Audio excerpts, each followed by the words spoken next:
Good morning, everyone. It'll be morning when this gets posted, but it is in fact Friday night once again for me because it's a busy weekend and I wanted to get this filmed so I don't miss our chat. So we're just pretending that it's morning and that my office isn't an explosion of end of the week chaos, which to be fair would be the same tomorrow morning anyway. So we're going with it.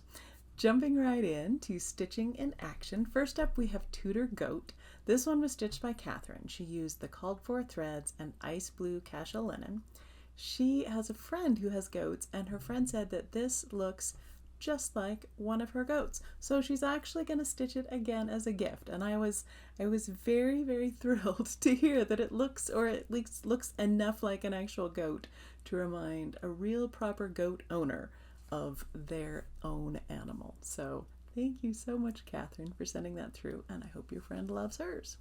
Next up, we have Festive Forest, stitched by Dale. We have to toast to Dale. Properly drunk with power, and used metallics and satin floss for this stitch, and I love it. I'm putting in several photos so you can see all the beautiful sparklies, and it just, oh, it makes me so happy. I couldn't be happier. Dale, well done. Yeah, if I had done this, I would just be constantly turning it in my hand to see all of the lights sparkling off those metallic threads. So thank you, Dale, for sending that through. Next up, we have Forest Home Bib. This one was stitched by Robin, and she put several different elements from the Forest Home piece onto this bib, and I think it's such a great idea. Not just to use a small motif for something, which I think is always awesome, and you certainly need a lot of bibs at those stages, so it's nice to have something a little fun and quick that you can stitch on there. But also, I love seeing cross stitch used in everyday life, not just to look at, but actually used by people who don't necessarily stitch. And she said that since she's made this, she's had a number of friends and coworkers think, oh, that's great. Hey, I like hiking, or I like this or that. Could you put something like that on a bib for my baby? And I just think it helps for non-stitchers to get to see our art and our craft being used every day, because that's an extra treat. So thank you so much, Robin, for sending that through, and I'm sure that they will all love the many, many bibs that they're encouraging you to make. And then finally this time we have Nightwalk Down, stitched by Vonda. Vonda also was drunk with power. I think everybody was drunk with power this week, which I fully support. But Vonda may take the toast on this one.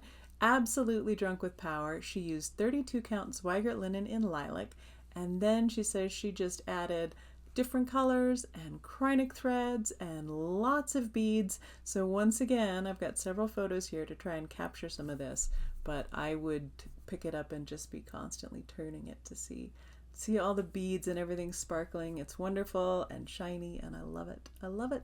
Thank you so much, Vonda. I'm not gonna fall into the yawning trap again this video. Last video was wow, and I'm not even tired, but something about trying to talk for a few minutes at the end of the day always makes me want to yawn. So, but we're skipping right by that, powering through to what I'm stitching. I'm theoretically working on that Cicadas song sampler, but I haven't actually done any stitching on it since the last video. I've been model stitching, which is done for the moment, so I will be able to get back to it. I did have a conversation in the messages with another stitcher who had said that if I decided to stitch it again on the different fabric, that she would adopt my partially completed stitch, which I had never heard of, but I think is a great idea. You know, if you've got something that you're like, I might redo it, but I don't know, I'm not sure I want to finish it, somebody else might think that is exactly what I want and what I like, and I would finish it. So I wonder if you've ever adopted out a piece of stitching to a new home to be finished and appreciated in a way that you're not necessarily feeling. I need to spend some more time with this before I decide if I want to go again on different fabric or just wallow in the colors that I chose and enjoy those. So we'll see. But it's nice to know that if I decide to go a different route, this one could have a good home. On to Stash Spotlight. I've got two here since I was with Stacy Nash. I never get tired of saying that in Florida. These I actually got not too long ago. These are Finley and Frankie, and they're Dachshunds. I love them. I love them. There were at least one of these was being stitched in Florida too. They're just so fun. And as you know, we have a Dachshund mix. He's getting very old, and so I'm starting to think about making sure he gets stitched into a lot more things. I want to stitch these for my husband so he could maybe have them in his office. And I haven't decided if I want to keep the Christmas theme or just remove the Christmas elements and stitch, the Dachshunds by themselves. So we'll see what I decide to do, but they're beautiful and fun, and I really want to go through that finishing process because those animal cracker style things that she's done are so cute, so cute. So that'll be definitely on my sooner rather than later project list. On to World Around. I chose the YellowHeaded Blackbird. They are in our area right now because it's nesting season. This is one of their nesting areas. And they like the sort of marshy open space, which is where we walk the dolls all the time. So we see them, and they're really tough to miss because they are very, very loud. In fact, one site, when I was learning more about them, said that they have the worst song of any North American bird. I don't know if I would go the worst, but it's definitely very loud. It's been called a rusty gate hinge. I think of it as a really furious whoopee cushion, but they often want the same territory as the red-winged blackbirds, which are year-round for us. And those red-winged blackbirds have this beautiful melodic trilling song. And then here come these yellow-headed blackbirds with just this klaxon of territorial showmanship. I don't know. It's yeah, they're definitely hard to miss. Apparently, they move in very, very large flocks. Also hard to miss when they're not nesting. And when they travel over fields in these large flocks, they will kind of leapfrog. So the ones at the front will dive down to get a seed or something. They'll be delayed doing that. They'll come up in the back of the group and then they'll rush up to the front again. So it almost looks like these flocks are just rolling across the sky, which must be pretty interesting to see. We only see them here when they're nesting, and so they're not in groups. They're territorial. The males have set up their prime spot and they're defending it. I did learn that they will allow up to maybe 7 or 8 females in their territory to nest and claim those as a group, but they will only assist in feeding the nestlings from the first nest. Everyone else is on their own, so that was interesting to me. They primarily migrate through western North America, although some of them do get a wild hair and make it all the way to the Atlantic coast, so good on them, I guess. Because they nest in the reeds above water, young birds may fall out of the nest and then have to swim to get back to the plant so they can get up again. I think I've told this before. I know I've told some people, but when we first moved here and I heard this awful cry and located the bird and said to my husband, what's that bird right there? The one that's black with a yellow head, and he said it's a yellow-headed blackbird. I'm like, well, that's a bit on the nose, I couldn't give it a prettier name. Nope. That's what they're called. Also, the scientific name, Xanthocephalus, means yellowhead. So they're just going with the obvious all the way through on all the layers of their name. The fossils of this have been found dating back to the Pleistocene, which I thought was so cool. I wonder if they seemed loud at the time in comparison to those animals, or if they just sort of blended in. I tend to think of fossil eras as being much louder than current times, but maybe that's not true. I don't know. They're in good condition as a population, but they do suffer from habitat loss and pesticide use, as do many birds. So if you were in the western United States and you happen to hear a ferociously bad song, it might in fact be a yellow-headed blackbird. There you go.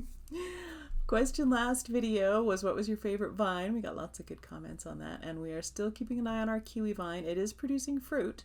We have a single supposedly self-fertile kiwi, but it was setting fruit when it was at the nursery because it's new to us, and it was around male vine, so I think next year will be the real test to see if it actually is self-fertile or if we have to get in a male vine to help get fruit from that. Question this video is, what is something that eats your garden? And that has been on my mind because for many, many years, well, several years, I have scattered thousands of California poppy seeds. It's a native plant. They do well in this habitat.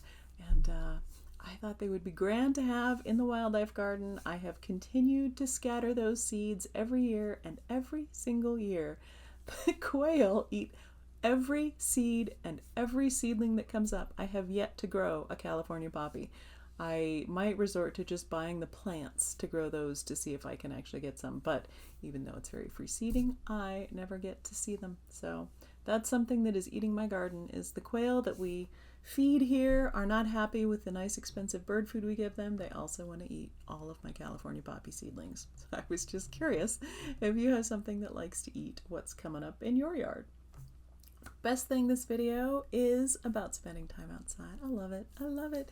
This time of year it's so nice, and part of the regular morning routine is to go through and after the dogs are walked, go around and water the big planters and things and look at all the plants, see what's blooming, what's doing well, what might need to be moved, all of that. And yeah, it's just a really, really soothing part of my day that I very much appreciate. On to giveaway, last video, this beautiful orange patterned project bag from Stitchwork Design Co. with the cross-stitch fabric on the inside. We had lots of orange comments from the last video, and actually someone said I should do orange for the world around this time, but I was saving it because I have a book I wanted to reread before I talk about oranges. So the winner of that one is, let me see if I can get down here to the right one. Here we go. At Debbie Ingram 6038. So Debbie, if you can drop me an email with your mailing address, I will get that in the mail to you and you can enjoy it. This week, the giveaway is a thread collection from Color and Cotton. It's called Fairy Footpath, and it's just this fun little collection of bluey greens and yellows. This one's called Snickerdoodle, Goldilocks. Just, you know how much I love green, but it's a fun little set. And if you use the word green, because I'm very creative today in your comments, I'll pick a winner for the next video. On to announcements. The website move is actually in progress still, but that's a longer thing. But I got my GPSR certification and I have a registered agent so that I am now allowed to sell PDFs around the world, including to the EU once again. And I'll put this stuff in the newsletter at the end, hopefully this weekend, but those are all up on the website. Once again, I can sell around the world, and I put both the new market releases and the summer releases as PDFs on there. So go to town, buy all the PDFs, no more waiting, and yeah, fingers crossed it continues to work. At least for the moment, we're compliant, so it's all good. Like I said, we'll have a newsletter out hopefully this weekend. It's a busy weekend, but I should be able to get that done. And we've got a little puppy video at the end, not too much. Sometimes I don't take very many puppy pictures, so this was one of those times, but I'm sure it'll be longer next time. Anyway, thank you so much for spending time with me today. I hope you have a lovely weekend, and I look forward to chatting with you again in another 2 weeks.